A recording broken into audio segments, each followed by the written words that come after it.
শরীয়তের বিধান অনুযায়ী কুরবানির গোশত বিক্রি করা বৈধ নয়, কারণ কুরবানির পশু এর অংশগুলো আল্লাহর সন্তুষ্টির উদ্দেশ্যে নির্ধারিত একটি ইবাদতের অংশ, যা বিক্রিযোগ্য পণ্য পরিণত করা ইবাদতের মূল উদ্দেশ্য নয়। বিশ্বনাথে অবাধে চলছে কুরবানির গোশত বিক্রি। যারা বিক্রি করছেন তারা গ্রামগঞ্জে হেঁটে হেঁটে কুরবানির গোশত নিচ্ছেন। একটা সময় বিকালবেলা বাজারের ব্রিজে নিয়ে এসে এগুলা বিক্রি করছেন। স্থানীয়র ভাষ্য মতে যারা বিক্রি করছেন তারা কেউই এই বিশ্বনাথের বা সিলেটের লোক না, ওরা অন্য জেলার ওইখানে বসবাস করেন। ওরা গ্রামগঞ্জে হেঁটে এই গোশতগুলো সংগ্রহ করেন, একটা সময় বাজারে নিয়ে এসে এগুলো বিক্রি করেন। এরা কেউ সিলেটের নয়। এই বিষয়ে আমরা স্থানীয় অনেকের সাথে কথা বলছি। তারা অনেকেই সাধুবাদ জানালেও যে একটা সময় তারা বলছেন যে এগুলো আসলে বিক্রি এভাবে করা ঠিক হচ্ছে না।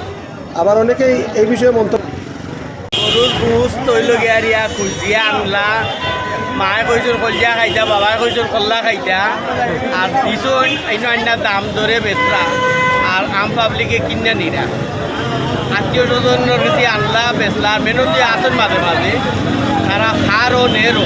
বাজারের ব্যবসায়ী হিসেবে আপনার কাছে এটা কিনা লাগে, ভালো লাগে না? এটা তেমন পালা লাগে না, কারণ এখন মানুষের কোরবানি দিয়া আত্মীয় স্বজনকে দিচ্ছে, না বিচার টাকাটা লইয়া দেয়।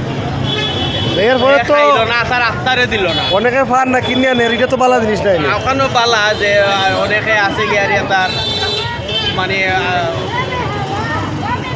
আর্থিক অবস্থার উপরে সব টাকায় পাইলা তারা সুবিধা খারাপ না এটা। ওকে, ধন্যবাদ।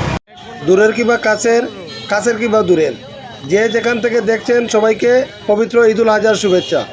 আপনারা দেখছেন সিলেটের প্রবাসী অধ্যুষিত বিশ্বনাথ বাসিয়া ব্রিজের উপর অবাধে চলছে গরুর গোশত বিক্রি।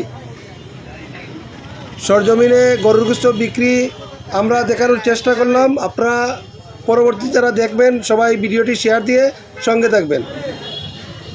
এ বিষয়ে আমরা অনেকেই বলি যে গরুর গোশত যারা বিক্রি করছেন এটা তাদের দায়, যারা দিচ্ছেন তাদের দায়ও শেষ হয়ে গেছে।